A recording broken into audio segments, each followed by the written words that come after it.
As we continue to look at the war in Ukraine, now in its sixth month, we're joined by Ilya Budraitskis. He's a Russian historian, political writer, author of the award-winning book Dissidents Among Dissidents, Ideology, Politics, and the Left in Post-Soviet Russia. We first spoke to Ilya from Moscow in February, 3 weeks prior to the invasion. He's since left Russia amidst President Vladimir Putin's crackdown on Russian civil society.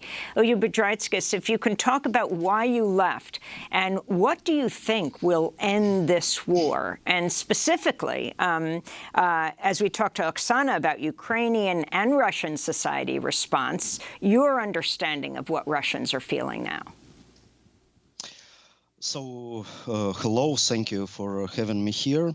I left Russia in a week after the start of the war, and in fact this week was a terrible week. It was the moment when in the biggest cities the small or not so big, not so important anti-war demonstrations were brutally smashed by the police. It was the week when all the independent media, which still existed in the country for that moment, were banned. And it was the moment of the high the lack of any predictability. Yes, so there were expectations that some general mobilization for the army will be possible, that the borders will close, and so on. So, in fact, during 2 months after the war, the government implemented the huge wave of repressions with the aim to destroy any possible resistance, any possible anti-war public statements and sentiments in the Russian society. So for now, the situation is quite strange because most of the people in Russia, they were scared. They understand that any expression of the disagreement with the war and the regime will put them at risk, and at the same time they pretend that the situation somehow come back to normal.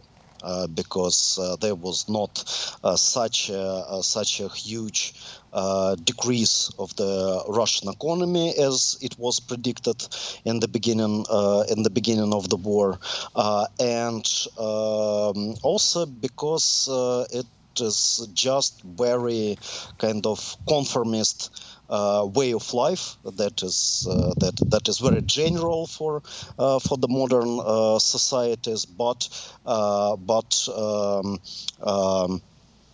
taken its extreme forms in Putin's Russia, where, in some few hundred kilometers from your home, you have a full-scale war with the army of your country that started this war, and you pretend not to follow the news, not to disturb your normal way of life with this terrifying information. Ilya, could you explain, you've said in a recent interview that effectively now there is no possibility of an opposition in Russia because its structures have been destroyed. So if you could elaborate on that, and then the question of sanctions, the impact that sanctions have had on Russia. You've just said that the economy has not been as weakened as anticipated. Yeah, so to the first question, in fact, the recent 2 years were used by Putin to prepare the society for this situation of silence, of conformism, of depoliticization, of lack of any resistance. Because if you remember, in the beginning of 2020, the amendments to the Russian constitution were implemented, and according to these amendments, Putin got a right to stay in power for some decade or even more. And in fact, that was important, decisive moment. That was a kind of the hidden coup d'état, which in fact was realized from the top of the Russian state. And then in 2021, the main structure of non-parliamentary opposition, the movement of Alexei Navalny, was totally destroyed. Alexei Navalny personally was jailed. Many of his followers were arrested or forced to leave the country. So in this way, you can say that to the beginning of the war, the main elements of the dictatorship were already there. As for the sanctions, in the recent report by IMF, International Monetary Fund, the expectation of the fall of the Russian economy to the end of this year would be some 6%, which is less than it was predicted in the beginning of the war. So, in fact, Russian economy, of course, will lose. Will lose a lot. A lot of workplaces will disappear. A lot of people will lose their incomes because of the inflation and so on. But in fact, the main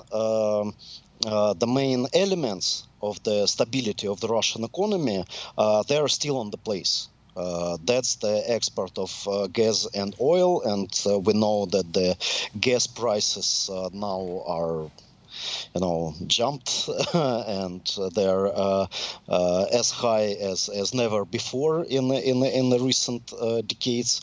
So, in this sense, Russia probably will not be shaken politically only because of the impact of the sanctions. I will say that probably the human cost, the cost of human lives, the cost of the huge losses among the Russian soldiers during this war could be even more important reason for some protest feelings in Russian society.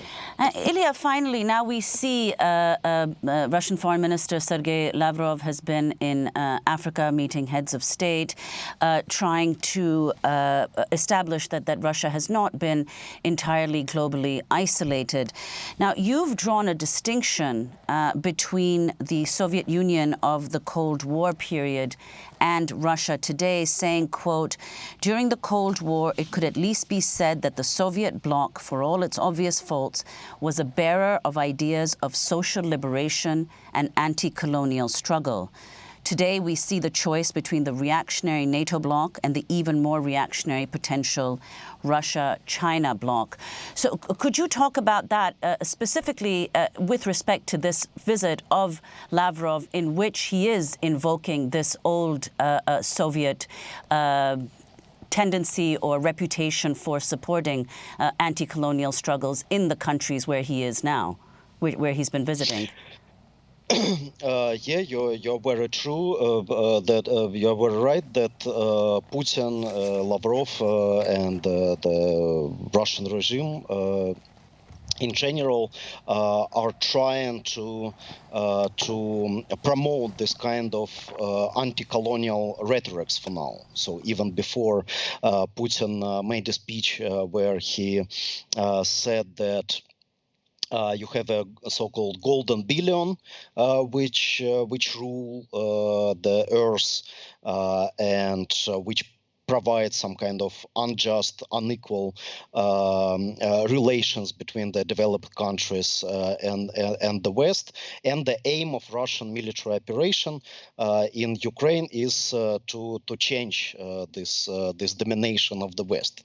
So you have totally the same message behind Lavrov's visit to the African states, but the main problem is what kind of alternative Russia is trying to propose by all this. All these relations. So definitely Russia itself not looks as the kind of role model, some alternative model to the Western domination, and the way in what Russia is trying to gain some African countries, for example, for its side is very cynical, is a pure commercial and neoliberal. So they are just proposing some I don't know, discounts for oil, or some discounts for the weapons coming from Russia, and things like this. There is nothing about the economic development. There is nothing about any real social and political alternative to the current order of things.